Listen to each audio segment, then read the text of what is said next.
How to create barcodes in Microsoft Excel. In this tutorial, we're going to talk step by step through the whole process of how to create barcodes in Excel.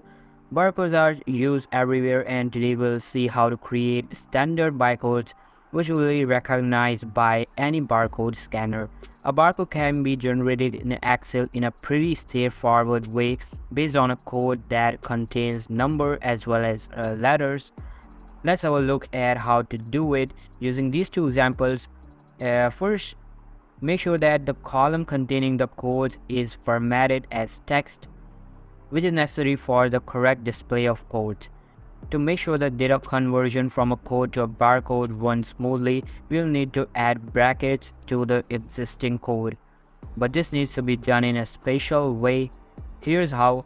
Click into the target cell, the cell where you want to generate the barcode. In our case, it's E2. Enter the equal sign, a quotation mark, an opening bracket, and a quotation mark again, ampersand, and right after the coordinates of the cell that contains the code we are converting, which is E3 here, enter another ampersand in the closing brackets in the quotation mark and hit enter.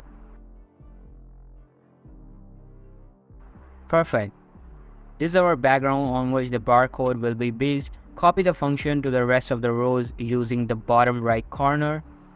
What's left to do is to change the font in the column barcode to be font ID automation.